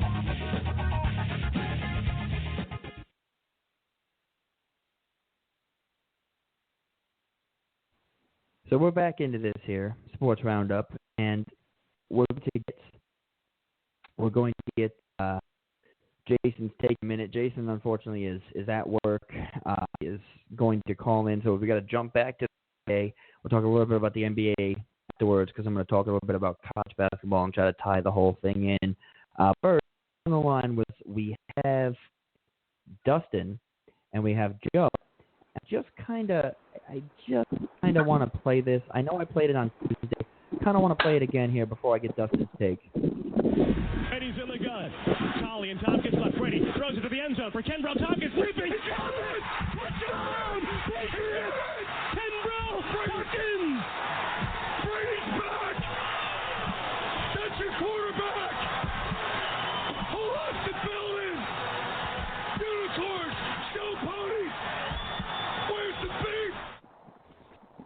So dumb. Tom Brady. So priceless. It was a 25-yard fade, and this guy acts like he just saw the best throw of his life. Ridiculous. It was the moment, Dustin. It was the moment that was so thrilling. With Kimbrell Tompkins, who I don't even think is on the team anymore. Jason is on the line with us as well. Jason, we are going to jump back to NBA here in a minute. I do want to get your take on the Larry Bird thing with Coach Frank Vogel in Indiana. We will jump to that right after this, but we are going to get the highlight of the show. Unfortunately, Brianna, I just found out what happened. Versus the Saints. We're up. Brianna broke her phone, so she couldn't be able to call in. So I finally did a little digging and found what the deal was. So Brianna will be back with us on the next Sports Roundup show. Also, we're going to be getting Jeremy coming in with us as soon as school ends. And Jeremy was a co-host of mine at Connecticut School of Broadcasting. He's always entertaining. Great guy. Any CSB grad going to be great on the line. That's just my opinion. But anyway, so Jason's with us, Dustin's with us. But here's the highlight. I just played the clip for you. I believe that was 2 years ago. I could be wrong. Tom Brady came back. I'm pretty sure. I don't know if it was after an injury or what it was, but he came back and led that Probably team. another one of his cheating scandal suspensions. Well, we'll get to that in 1 second here. We don't have Todd, and we don't have Brianna, and I really think, Dustin, right now it's mono. So who else is going to pick up the Homer New England slack for me here? We got Joe, Well, right? it's just Joe right now. Jesse's right. not with us, Brianna's not with us, and Todd's not with us. Jeremy's a Giants fan, so he doesn't count. Jason's just along for the ride for the time being. Lay this out. You were trying to set me up. You wanted a 2-on-1 thing, but now it's No. just me versus No, I Joe. didn't. Yeah, I was going to defend you. You're going to try to get me bent over and have Brianna and Joe take me out. That's what you were trying to do. Well, I don't need Brianna to do that to you anyway, Dustin. So as no entertaining worry. as that would be, I'm going to take a step back into the shadows here and just be the mediator, because now it's mano a mano. I mean, it's Titan Holyfield here, so it's going to be Dustin defending his claims over the phone. Again, Overtime.News co-founder Dustin Borque on the line with us, defending yet again his statements about why Tom Brady is not the greatest quarterback of all time and why he's not even possibly better than Peyton Manning. And before we let Joe go on his Massachusetts-fueled rage here, we'll let Dustin just state his claim, and we'll say, Dustin, why is Tom Brady not the best? He's a Hall of Famer, no doubt, but why is he not the best quarterback of all time? So my biggest problem with the entire claim is the number one thing any fan of Tom Brady's, let's just say fan of Tom Brady's, because there's a lot of people that appreciate him and think he's the best quarterback of all time that aren't even Pats fans. They're just, they're just sitting back and they're like, yeah, I mean, he's got 4 rings. I mean, how can you deny that? Number one go-to is a team accolade. I've said this over and over, and Todd and I went back and forth with this until we were both blue in the face. And the only reasonable agree to disagree thing that we got to, which is now my new motto when it comes to this argument, is that you can't do a GOAT in a team sport. You just can't do it. And the reason why is because for Tom Brady to throw a touchdown pass, what needs to happen? You need the O-line to block correctly for him for the amount of time he needs. Then you need the wide receiver to run the routes. Then you need the receiver to catch the ball. So not only is the guy who's throwing the ball not able to finish the play, all he can do is just deliver the ball. And he has to count on his wide receivers to catch the ball and then either make the additional 5 yards to make it a touchdown or catch the ball in the end zone, whatever. My point is, you need a few things to go right in order for that touchdown to happen, in order for that game-winning drive to happen. And in a sport like football, that's a team sport, I am now fully on board with this new strike for the GOAT BS. I don't think it makes sense to give a guy a label like the greatest of all time when he had to rely on 52 other players to get it done. Because let's think about if Russell Wilson didn't have Richard Sherman, do we really think Russell Wilson would be considered one of the new up-and-coming, aspiring he would just be another quarterback, you know, a little one-trick pony who's a mobile quarterback. He would be, I'm sorry, guys, Russell Wilson doesn't have anything overwhelming statistically. He doesn't have, what's his one statistic? In his first year or second year? No, it was in his third year, I believe. He won a Super Bowl. So it put him on pace with, like, Big Ben. Like, wow, a young guy winning Super Bowls this early in your career, it doesn't really happen that often. But then what happened, he fell off because the rest of his team couldn't hold up the other end of the bargain. I flip it in reverse. Malcolm Butler doesn't make that incredible play at the end zone. Brady's sitting there with the Jordan crying meme on his face, and Brady still hasn't won in the last 13 years or whatever it was since the last time his team willed him to victory. Or should I say Adam Vinatieri willed him to victory. So my biggest point is team accolades cannot be used in this guy's the greatest of all time argument because I don't see it. If you want to tell me that Tiger Woods is the GOAT, I get that because he's been doing it by himself. Like he's out there by himself. You want to tell me Roger Federer is the GOAT? Okay, you got it, bro. Okay, he's so a one-man Dustin, show. Dustin, so you're saying we can't with the game of football, we cannot say that any football players are the greatest of all time at all because it is such a team sport. We can't say we can't say Joe Montana. We can't say Adam Vinatieri. Well, kickers maybe aside. We can't say Jerry Weiss is the greatest wide receiver because he had to have someone throwing in passes. Okay. Is that right? No. Now there's the difference. You want to say greatest quarterback of all time, then I will argue with you blue in the face. If you don't have stats to come sit at the table with me, then that's I got it. Stats.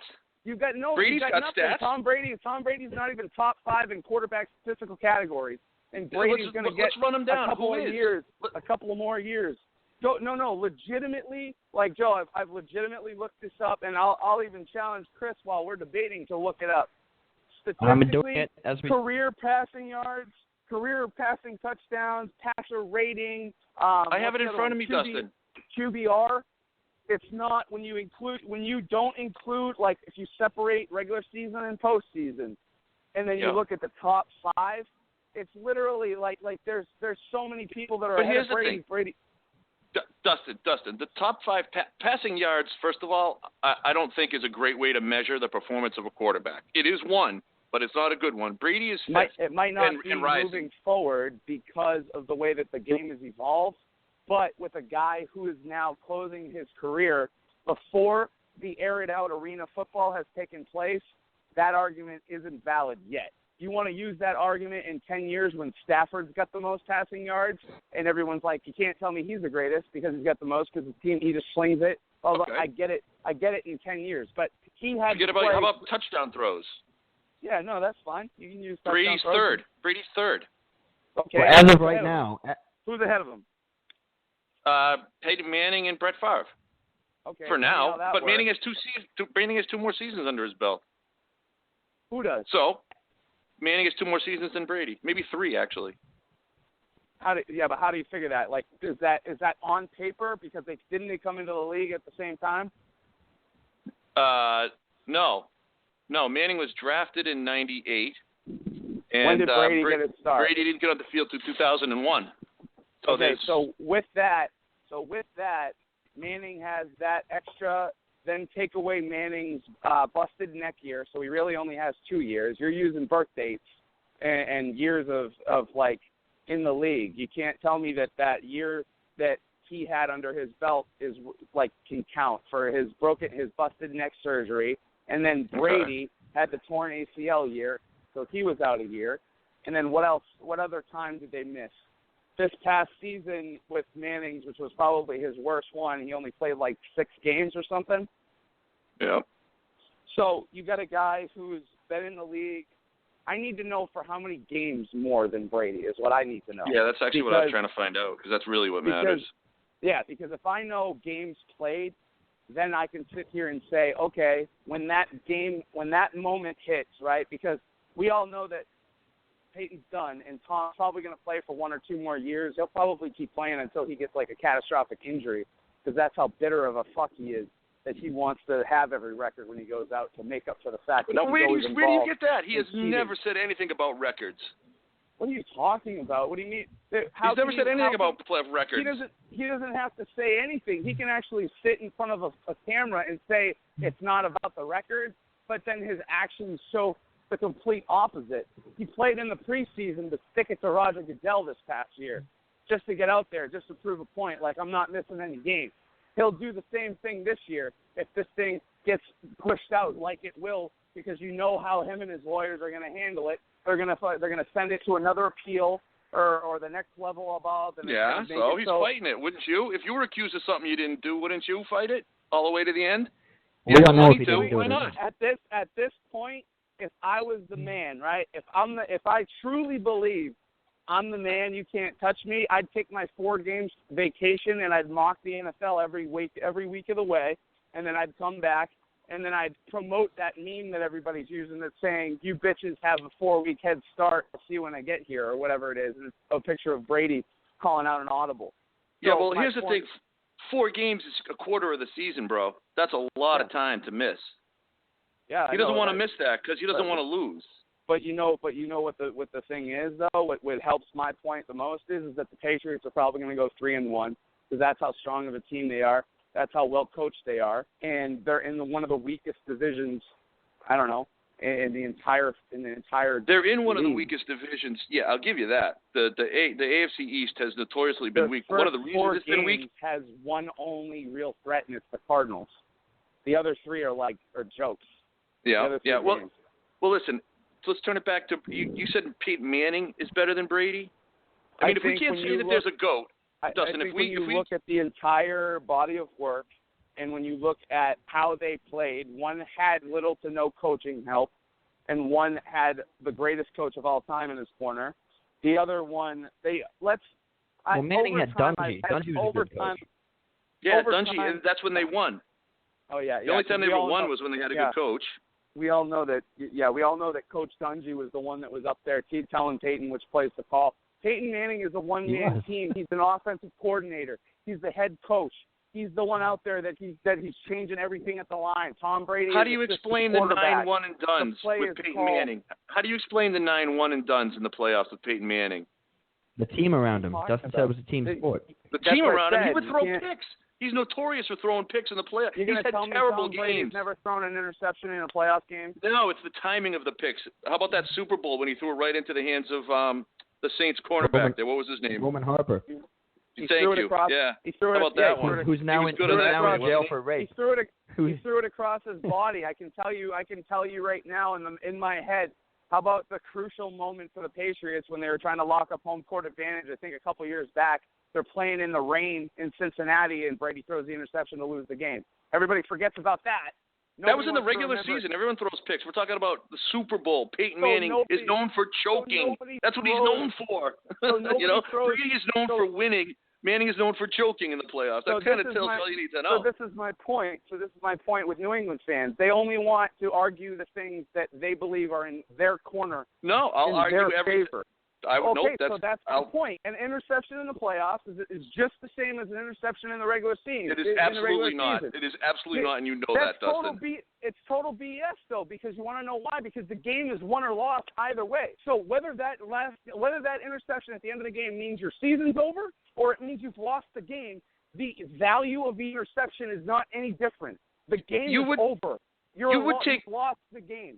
You would take Peyton Manning in one game. Who would you in their prime? In their prime, Manning and Brady. Who would you want to quarterback your team?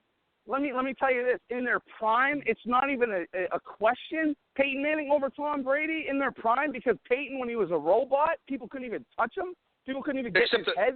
Why didn't he win Super Bowls then? Why couldn't he win it all? Because you can. He put up numbers in a dome in the regular season. That's all he did. Oh my God! When it came to the real competition in the real weather, he would blow it. He didn't win a Super Bowl. The year he shattered the Patriots' record, the passing TD record, the passing yard record, he did all that inside a dome. I forget where's Denver's dome located again, and all that. He had a great season. He had a great season on the HGH in 2013.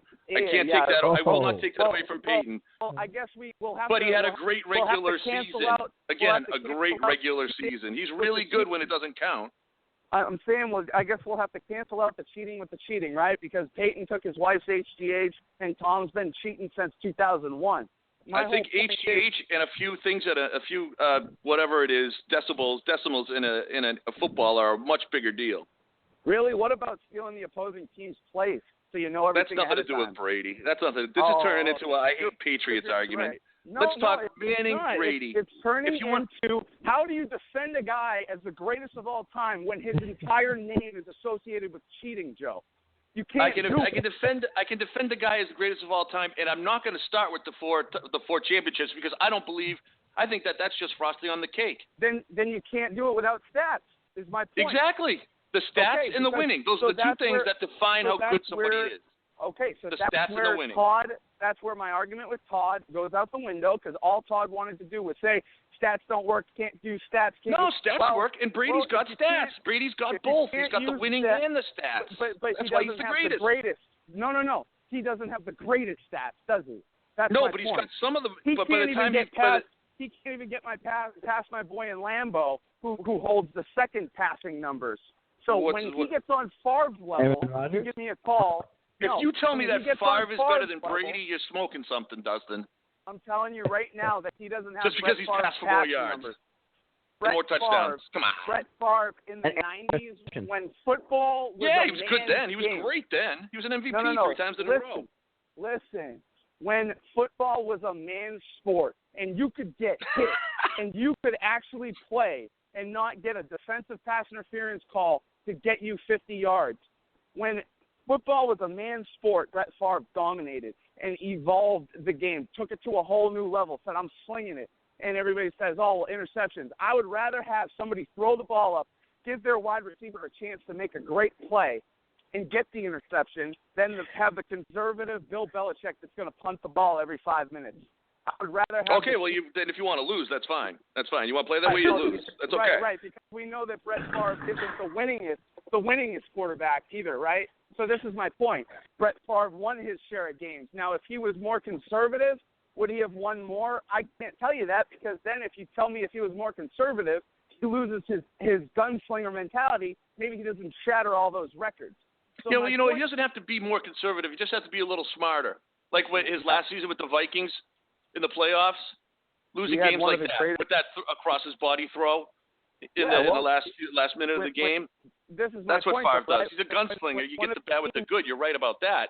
But you're playing is literally being paid to end your career. You kind of lose your wits about you, right? And you're kind of running for your life. So I can understand when he makes a decision like that.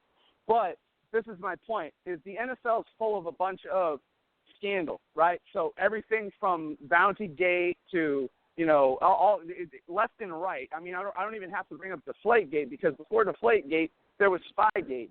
And in my humble opinion, if I know what the team is going to do before I play them, if I don't win every game, Time out, Dustin.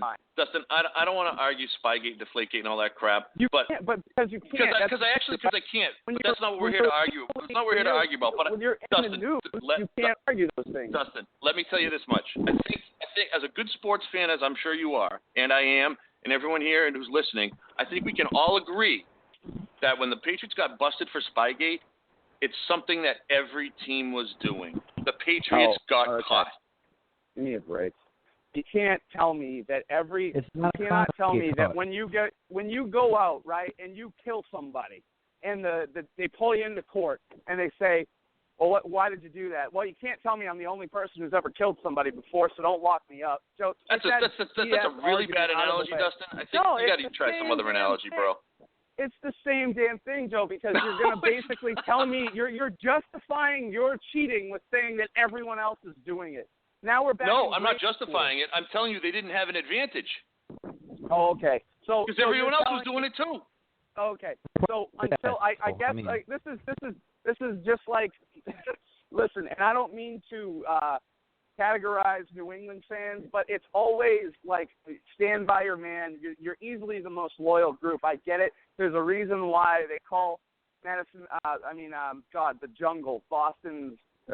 Your new stadium, they call it the Jungle because it's always bumping. You guys could be winning 12 games a year and it's sold out. You love your teams, you stand by your teams, no matter what. But that's the problem, is that you literally blindly follow your leaders, and your leaders could be Hitler. No, I'm not actually. I'm actually not one of those, Dustin. Dustin, I'm not one of those. You're right about that, but I'm actually not one of those. But I do know. You're defending cheating right now. I am not defending cheating. No, I'm not defending cheating. I'm telling you that cheating didn't give them an advantage, Dustin. You're not listening to me, Dustin. It didn't give them an advantage. You can't discredit the early championships because everybody was taping. We knew what they were doing. They knew what we were doing. Why didn't they interview the other coaches, the other owners, and put them under oath and say, "Were you doing this also?" Why would they? They got the Patriots. They got somebody to make an example of. But they don't need to do it to everybody else. They got one guy to make an example of. No, if you've got the best legal team in the world, they can easily get you to say, let's pull all the other owners in. I mean, this was such a big story. Hell, the Flakegate was such a big story that it involved all the owners voting on something. You can easily, if you believe this to be true, and the Patriots had such a strong, stance about it, we're not the only ones to do it. You would have fought to get every single owner up there on the bench, Jerry Jones, you name it, and under oath. Have you done any of this before? Are you aware that this action has been in the NFL, and has your team participated? And I guarantee you, not even half of them would say they've even heard of it. So you can't just tell me, everybody I think you're wrong. I think you're dead wrong. We're not going to agree on that. You're wrong. Okay, all right. So back to my point. How is the greatest of all time someone that's associated with cheating in any way? Okay, so who is your greatest of all time? I'm coming on today to say this argument is BS. You can't do it. You can't say. But you started off, Dustin, by saying you can't do it. Okay, but can't we say who's better? Can't we say Brady is better than Manning? Because there's no way no one's ever going to budge. I'm saying let's go off of stats, because in 3 years, I'll do it. But that's my point. So if we're going off strictly stats, it's Peyton Manning, and then it's Brett Favre, and then it's Tom Brady. What stats, Dustin? What stats? All quarterback stats, all of them. Why don't we look at? Okay. Is a quarterback stat team win-loss, or is a quarterback stat what he does with the football, passing, interception? All right, Dustin, we have 1 minute to run up. I definitely want to get this debate out with the full crew. I definitely think that, honestly, your argument with Todd was a little bit better. That was a little bit more entertaining radio. But I do want to get to Jason's point on the NBA. I'm going to read to you right now, according to CBS Sports, the top 8 quarterbacks listed out there. And you tell me where Brady fits in here real quick before we move on to Jason's point. You've got Joe Montana, Peyton Manning, and I'm going to exclude Brady here. Just tell me where he fits. Joe Montana, Tom Brady, John Elway, Brett Favre, Steve Young, Dan Marino.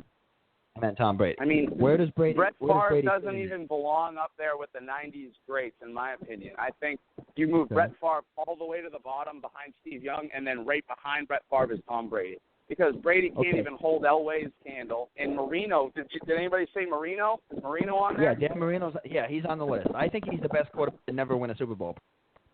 I agree with that. Great. That's great. But now we're going to create a new category for him, saying he's the best quarterback to ever not win a Super Bowl, or is it because he was shit out of luck and he was on crappy Dolphins teams? But this is my point. You can't tell me that the best quarterback is the best quarterback in a team game if he was just in crappy situations. Like, tell me right now the argument for if Bill Belichick didn't exist. You're gonna tell me that Bill even wanted to waste time on Tom Brady. He ripped Brady apart in the draft analysis. When you watch that documentary about Brady, all the stuff he said about Brady, slow, weak, like he shredded Brady. He would have never, in Bill's way, where he doesn't have the time to waste on anybody, he would have been cut.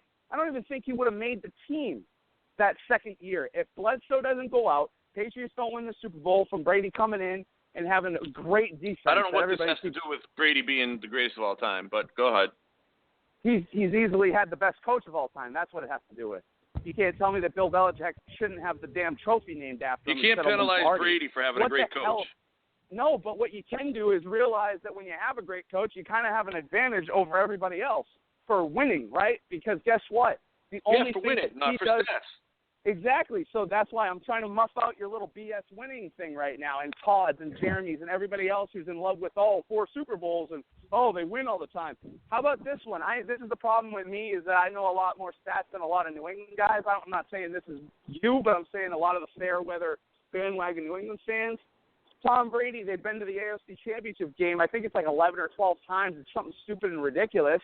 It's like, well, okay, think a guy who gets to the damn game to win, to get you into the big game, don't you think a guy that has that advantage 12 out of his 14 years in the career or whatever it is, don't you think a guy who has that advantage is bound to have more Super Bowls than everybody else?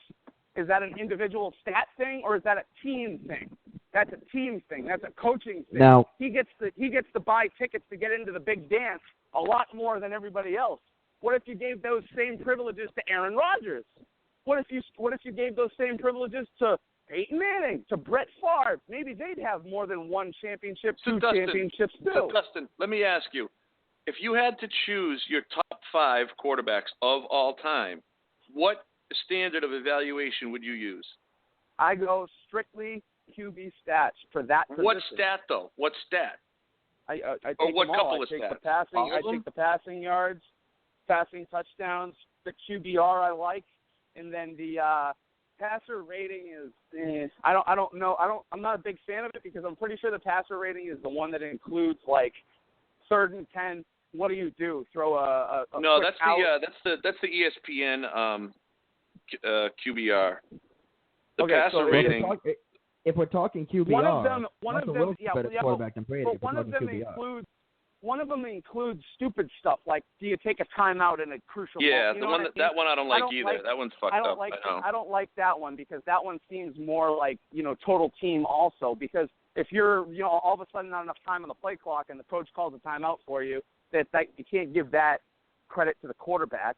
So that's my point. Is I don't like No, right. that, I agree. that Dustin, stat. let me just. This is where I stand, Dustin. This is why Brady is great. Okay. Well, in my opinion. How do you judge a running Hold back? on. Best Dustin, running back let's of all continue time, to Joe. Tuesday. The statistics. Let Joe make his point, and then we got to continue this Tuesday. All right. Brady ranks in the top 5 of all major quarterback statistics, and he has 4 championships. You put the two together, that's why you have the greatest of all time. Because he has the winning, which a lot of people want to attribute to quarterbacks to determine their greatness, and he has the stats to back it up. That's why he's the GOAT. This is my problem, is that New England fans want to declare him the greatest of all time when he hasn't done the body of work yet. He's not done. I have no problem if in 4 years, 3 years, whenever he hangs it up and he truly owns those categories, I got no beef. He's a well-spoken, good-looking white guy with a gorgeous wife who's winning in America right now. I've got no problem with being Team Brady. But what I do have a problem with are people who are like prematurely, you have to go. It's like, dude, no, that's almost like handing out a Hall of Fame jacket while they're still playing and then having the player show up to every game wearing the jacket like a jackass. You don't do that. This is the problem with New England, is that they want to declare him the greatest of all time. He hasn't earned it yet. It's not just New England. It's nationwide. It's not nationwide, Joe. It's New England fans that are nationwide. It's not like the state of Florida is like, wow, there's an upstanding guy right there in Tom Brady, greatest of all time. No, it's that you got a Pats fan down here wearing a jersey, waving the Brady flag. So it's not nationwide. We're going to jump into this. Wait, we just say this real quick. We just say this. Brady has been irrelevant since 2001, and he's probably still got 3 more years, 2 best at max performance. So his legacy is far from finished. So you got to put that you got to put that in consideration long term. That's all I wanted to say. That's all I wanted to say about that. That's my point. If Patriots fans are waving this flag in 2 years when he's truly done, and Peyton Manning's name is completely underneath his in every category, then what is my argument? I have no argument. But right now my argument is you are an individual player on a 53-man roster that is responsible for doing one thing on the field, and you don't even own every statistical category on your position, and you're the greatest of all time, and your tiebreaker is team accolades, get the hell out of here. show me. We are going to you show up continue this on when Tuesday. you get the ticket to get into the club, and then I'll talk to you. That's because I definitely understand your point, and you make great points. I understand Joe's points. Jason is joining us today live down in Brooklyn to talk about the Frank Vogel and Larry Bird thing. 13 minutes left to go here in Sports Roundup. Great debate between you two. I look forward to continuing it with the full crew on Tuesday. Though everybody said that 2015 was the era of the trans era and everything. We want to talk about greatest. They're coming out now on SI and the greatest Sports Illustrated swimsuit edition. Before we get into Jason's point, rumor has it, and it's my sources here at the studio are telling me that this is actually closer to happening than I think. Caitlyn Jenner will pose nude to Sports Illustrated. Don't, no, it's not a rumor. It's don't. happening. It's happening. Oh, it's not a rumor. God. It's happening. I can't stand him. Him, whatever it is. I can't stand that person. Apparently, the swimsuit edition is going to pose nude for Illustrated. So that's going to be, it's going to be interesting. I mean, 60-something years old, and anyway. What does he have for parts? What does he got? Like I don't know. That's got to be like an old car restoration with parts going off everywhere. Anyway, regardless, we're gonna keep you up to date on that story if that's actually going to happen and what your views are on it.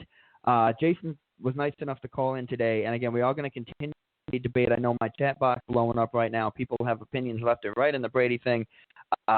Feel free to call in on Tuesday. We don't have time for it today. Feel free to call in Tuesday. Dustin is, as you know, very stubborn and very on to his points about this stuff. New Englanders obviously love Tom Brady. But we're going to jump to Jason real quick for this final 12. Tuesday, we're going to get back into my college debate here because I think Jason has a point here we can talk about.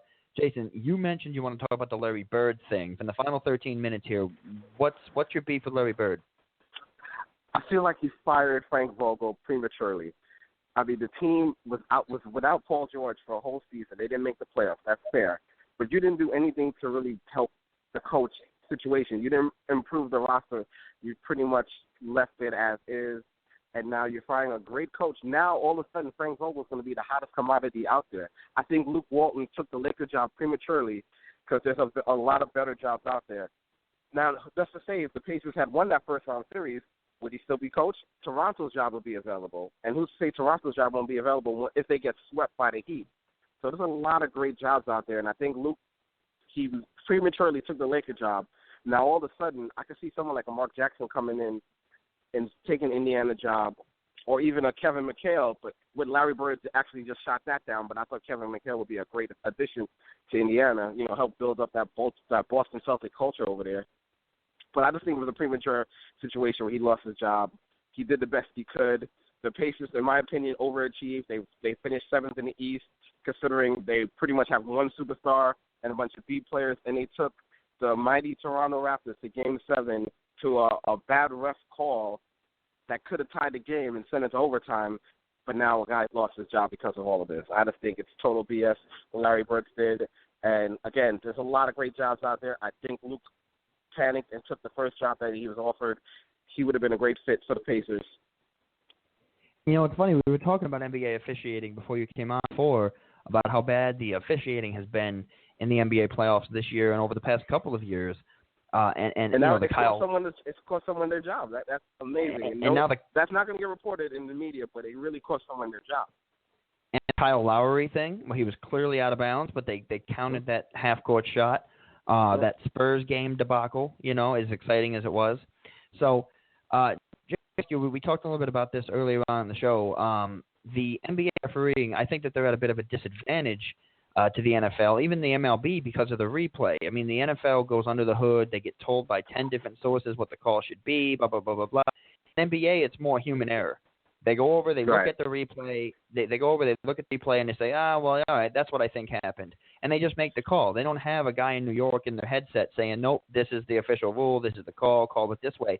They have to go and judge it based on how they actually feel. And in tense, exciting, emotional playoff moments, guys are either going to they're going to go with their gut, but they're either going to make a nervous decision or they're going to make an overly confident decision. That's just human error. And sometimes like this, you see things like that happen where guys end up losing jobs over it.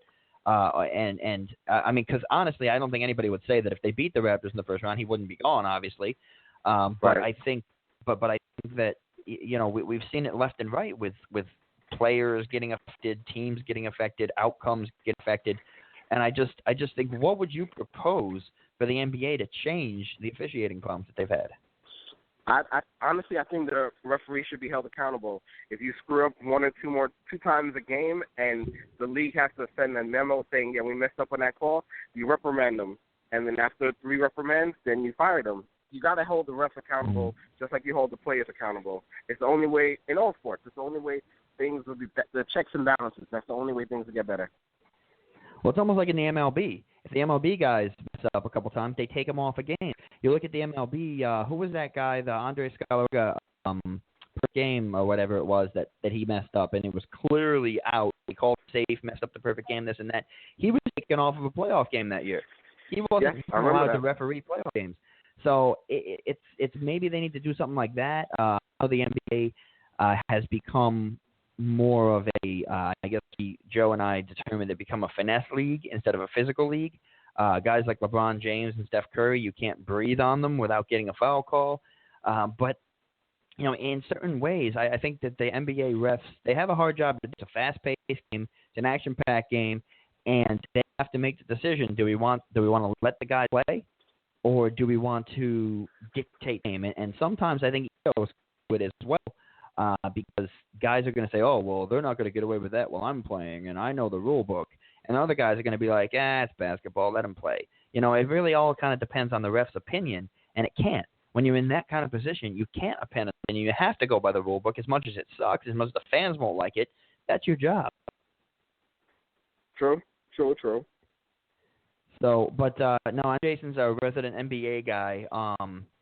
You're calling in from work. Normally I interview Brianna in this last segment here, but obviously Brianna broke her phone, so she's not going to join us until Tuesday. You said you're down at work. What are you doing today? Oh, I'm over here down Times Square, up at Viacom, shooting the breeze, catching up on some stuff. I'm actually have a dilemma, which I'm probably going to talk about on the wrestling show on Monday. It's a tough situation, and it's pretty much between Prince and SummerSlam, but we'll talk about that on Monday. Nice. Prince and SummerSlam. Awesome. I'm excited to hear that debate, what that would be. Joe, you a wrestling guy at all? You watch WWE at all? I am not. No. As you know, Off the Ropes, Monday nights from 10 to 11:30. Jason and I have a show.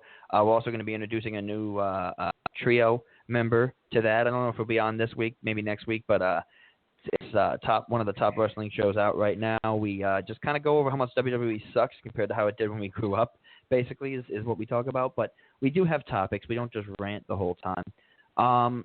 So let me go over this here real quick. Obviously, we have the Kate Jenner thing. How funny is this? And do you think that the Minnesota Vikings should be granted this? The Vikings organization is upset because they built this beautiful new stadium. I mean, this is one of the state-of-the-art top stadiums in the league. Obviously, I would hope so. It's brand new. And they didn't do their research first. I'm still on this freaking Patriots discussion. The Vikings, they are looking back at it now and realizing, oh, crap, our stadium is built on Chicago Avenue. So every time now they're asking the city to change the name of the street, which is a relatively major street in the city of Minneapolis. They're asking, hey, can we change the name of the street to like Vikings Way to Horn Place or whatever they want to call it? And the city is saying no. This street has been here, Chicago Avenue or Chicago Street or whatever it's called, has been here since before the Vikings have been here. This is, we're not changing the name of the code. We're not changing this. You guys need to do your research first. How bad do you think the Vikings are going to get trolled by fans and players every time Chicago comes in there these next couple of years? Extremely bad. Think about it. They called the Bears the monsters of the Midway. Now they're going to call them the monsters of Chicago Way once they beat up on Minnesota at home. I love it. Exactly. And it's just funny. It's like you're building this stadium. You spend all these billions of dollars. Do your research. Like you knew damn well what street that was, and why didn't you do anything beforehand? I mean, I understand you can't exactly move the stadium. This is where this is where they were permitted to build it. But it's coming out now. They're getting ready to move in there this season, and it's coming out now. So I don't know. That's some sloppy planning, no doubt. It's those Midwesterners. They say taco and bag, so that's and big. Let me bag up your taco. So that's basically what they say. So their accent is almost goofy as those New Englanders.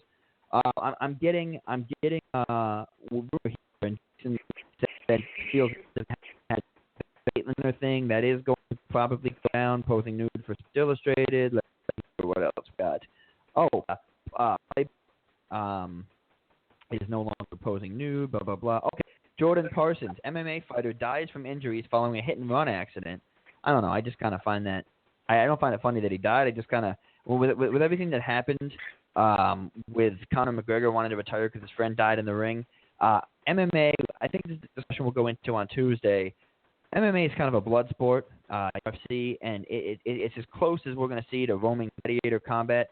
And I'm just going to have a yes or no here because we do got to go to break here and shut this down for the day. But I guess yes or no. We'll start with Jason, then go to Joe, then we'll kick out the intro music until Tuesday. Actually, until Sunday, because both of you will be on with us on Sunday.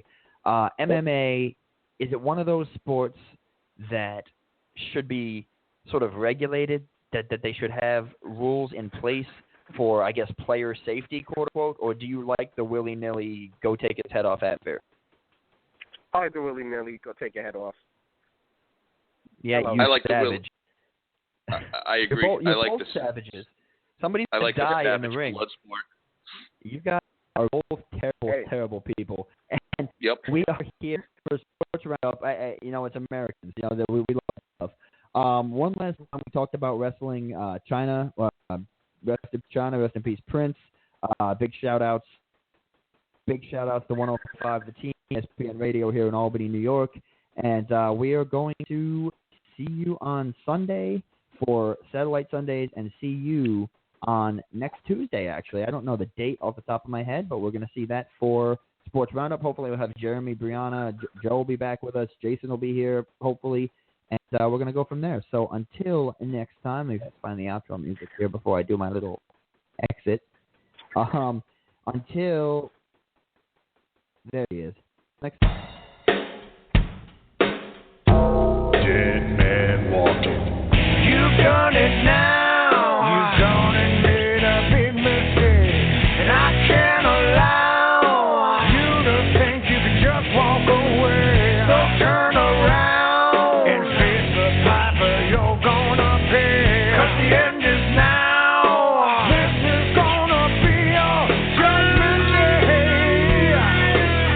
A cheap shot. That's the way that you play the game. I was blindsided, but things will never ever be the same. Nice guys, it said they always finish last, but badasses are always kicking assholes' ass.